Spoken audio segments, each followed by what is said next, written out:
कि मॉस्को और तेहरान ने एक 1.7 बिलियन डॉलर का डील साइन किया है, जहां पर ईरान जो है वो रशिया को ड्रोन्स एक्सपोर्ट करेगा। महीने पहले सरगे लावरोव जो रशिया के फॉरेन मिनिस्टर हैं, उन्होंने भी एक तरीके से इजराइल को चैलेंज किया कि आपको हिम्मत है तो आप ईरान के ऊपर अटैक करके दिखलाएं, which means Russia was ready to challenge Israel. लेकिन अब एक लैंडमार्क डेवलपमेंट आ गया रशिया और ईरान के बीच में, जब पुतिन और पेजेश्कियान ये लोग की पहली डायरेक्ट मुलाकात हुई है। फॉर द फर्स्ट टाइम ये दोनों लीडर आशगाबाद में मिले और एक हिस्टोरिक आर्म्स डील हुआ वर्थ 1.7 बिलियन डॉलर। तो इसका ये क्लियर कट पता चल रहा है कि एक अलायंस तो बन रहा है। जो अलायंस कोल्ड वॉर के समय था, उसके बाद अलायंस पॉलिटिक्स खत्म हो गया, यूनाइटेड नेशन और मल्टीलैटरलिज्म की लोग बात किए, आज वापस से अलायंस, ब्लॉक पॉलिटिक्स, ये सब चीज का जमाना आ गया है और यही चीज यहां पे देखने को मिला। ईरान को एक तरीके से 1.7 बिलियन डॉलर का कॉन्ट्रैक्ट मिला है कि ईरान एक्सपोर्ट को बनाएगा और उन एक्सपोर्ट्स, उन ड्रोन्स को फिर रशिया में एक्सपोर्ट करेगा। ये केवल एक पार्ट है एग्रीमेंट, बाकी क्या पार्ट है एग्रीमेंट का ये पब्लिक नहीं हुआ है। जहां तक पब्लिक रेलेवेशन की बात है तो केवल एक बात समझ में आ रहा है कि ईरान ने कहा है कि एक्सपोर्ट किया जाएगा ड्रोन को, सो दैट रशिया का यूक्रेन के अगेंस्ट जो ये वॉर है उसमें रशिया की विक्ट्री हो। प्रेसिडेंट पुतिन ने यह भी कहा उस मीटिंग में कि ईरान जो है वो इस समय बहुत बड़ी प्रायोरिटी है रशिया की, और ईरान और रशिया दोनों का जो इंटरनेशनल वर्ल्ड व्यू है ये काफी ज्यादा सेम है। इसीलिए पुतिन ने कहा कि दोनों कंट्रीज के बीच में रिलेशंस को हमें बहुत ज्यादा डीपन करना चाहिए। ये लोग एट द एंड मिल कहां रहे हैं, तो ये लोग आशगाबाद में मिल रहे हैं। क्यों मिल रहे हैं? बिकॉज एक इंटरनेशनल कॉन्फ्रेंस है, फोरम है, which is the interconnection of times and civilization, the basis of peace and development। तो ये कुछ कॉन्फ्रेंस चल रहा है जहां पर पाकिस्तान, ईरान के प्रेसिडेंट और जितने भी सेंट्रल एशियन कंट्रीज हैं वहां के लीडर्स, ये लोग आके उस कॉन्फ्रेंस में पार्टिसिपेट किए हैं। इस कॉन्फ्रेंस में पहले रशिया के प्राइम मिनिस्टर को जाना था, बट लास्ट मोमेंट में ये चेंज किया गया और रशिया के प्रेसिडेंट पुतिन गए। ये बताता है कि पुतिन को ईरान के प्रेसिडेंट के साथ मिलना था, तो ये एक राइट प्लेटफॉर्म था जहां पे ये दोनों मिलके आगे के अपने फ्यूचर प्लानिंग को कर सके। ये जो रशिया का ईरान के प्रति फेवर है, क्योंकि आपको पता है ईरान बहुत बड़े इकोनॉमिक सैंक्शंस को झेल रहा है। ईरान के पास जो कंट्रीज का लिस्ट है जिसके साथ वो ट्रेड कर सकता है वो तो लिमिटेड है। इंडिया ने तो ईरान से तेल खरीदना बंद कर दिया थ्रेट ऑफ सैंक्शंस की वजह से। लेकिन कुछ कंट्रीज जो अभी भी ईरान के साथ उस बाईपास करने का प्रयास कर रहे हो सैंक्शंस को, वो रशिया हो गया, चाइना हो गया। पाकिस्तान लाइव के मुअज़्ज़िज़ नाज़रीन, अस्सलाम वालेकुम।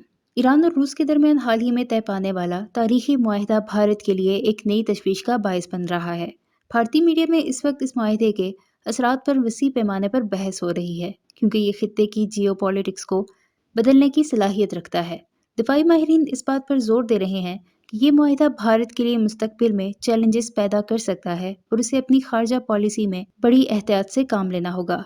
इस मुआहिदे के नतीजे में ईरान और रूस ने अपने दिफाई, इक्तिसादी और तवानाई के शोबों में गहरे ताल्लुकात को मजबूत करने का ऐलान किया है, जो मगरबी ममालिक और भारत दोनों के लिए एक नया चैलेंज बनकर सामने आया है।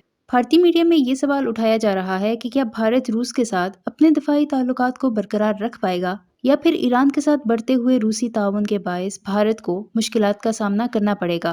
बाज़ माहिरीन ये खदशा जाहिर कर रहे हैं कि रूस और ईरान के दरमियान बढ़ता हुआ ये इत्तेहाद भारत के लिए दिफाई साजो सामान की फ्राहमी पर असर डाल सकता है।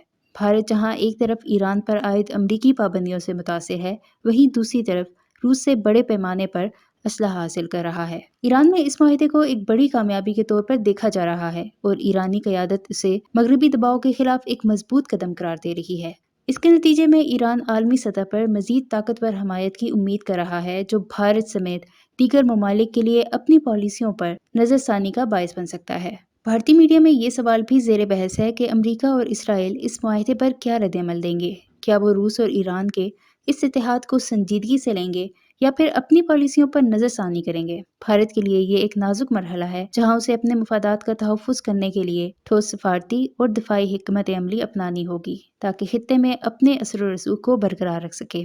इस हवाले से भारतीय मीडिया का क्या रद्द-ए-अमल है, इस वीडियो में देखें। वीडियो में आगे बढ़ने से पहले मेरे चैनल पाकिस्तान लाइव को सब्सक्राइब जरूर करें ताकि आने वाली वीडियो अपडेट से आगाह रहें। तो रशिया ने ईरान को इस तरीके से मदद किया है कि उसकी इकोनॉमी जो है, खासकर जो डिफेंस लेड इकोनॉमी है, वो बढ़े। और ये इसलिए है बिकॉज ईरान ने रशिया को इस पूरे वॉर में बहुत ज्यादा मदद किया है। आप देख सकते हो Shahid attack drones already Iran ने सप्लाई कर रखा है रशिया को। और इनफैक्ट अमेरिकन ऑफिशियल्स की एक रिपोर्ट के हिसाब से कि ईरान ने रशिया के अंदर एक ड्रोन फैक्ट्री भी बनाया है और ईरान ने बैलिस्टिक मिसाइल्स भी रशिया को ट्रांसफर किया है अगेंस्ट यूक्रेन। तो ये जो ईरान का एक मिलिट्री सपोर्ट था रशिया यूक्रेन में, तो रशिया जो है वो इकोनॉमिक फेवर लौटा रहा है टू द ईरान। और इन दोनों की पार्टनरशिप आपको पता है पहले से एक तरीके से ये दोनों डी फैक्टो मिलिट्री अलायंस में है।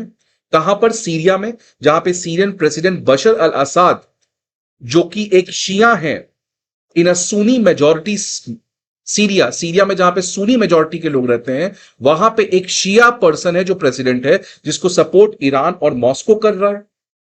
और यहां पे ये दोनों मिलके वेस्टर्न अलायंस के साथ लड़ रहे हैं। तो ये दोनों पहले से डी फैक्टो मिलिट्री अलायंस थे, लेकिन रीसेंट टाइम्स में जब से ईरान इजराइल वॉर हुआ है, रशिया यूक्रेन वॉर हुआ है, इन दोनों के स्ट्रैटेजिक कन्वर्जेंसेस में बहुत ज्यादा इंक्रीज देखने को मिला। ये तो एक एस्पेक्ट हो गया रशिया का ईरान के साथ। दूसरा एस्पेक्ट आपको यह भी पता होगा कि किस तरीके से रशिया और नॉर्थ कोरिया ये दोनों भी एक मिलिट्री अलायंस में एंटर किए हैं। पुतिन 25 साल बाद नॉर्थ कोरिया जाते हैं, जहां पर दोनों कंट्रीज मिलिट्री पार्टनरशिप करते हैं और कहते हैं कि अगर कोई भी तीसरा कंट्री रशिया या नॉर्थ कोरिया को अटैक करेगा तो ये दोनों कंट्री मिलकर साथ लड़े। और इनफैक्ट रिपोर्ट के हिसाब से ऑलरेडी ये दोनों मिलकर लड़ भी रहे हैं। साउथ कोरिया का ये कहना है कि नॉर्थ कोरिया ने बहुत सारे person, soldiers, arms and munitions को ऑलरेडी रशिया भेजा है against this Ukraine war. North Korea ने इनफैक्ट बैलिस्टिक मिसाइल भी रशिया को ट्रांसफर किया है। तो ये जो रशिया ईरान और रशिया नॉर्थ कोरिया और इन सब के ऊपर चाइना की इकोनॉमिक वेटेज मिला दो over the military powers of Iran, north Korea and Russia, plus the China's economic might, this becomes a deadly mix for the West to come. West के लिए आसान नहीं होगा इस चीज को मिक्स करना। अब बात आता है कि वेस्ट को क्या सीखना चाहिए, what it needs to introspect। पहली बात तो इनको समझ में आनी चाहिए कि सैंक्शंस फेल हो रहा है।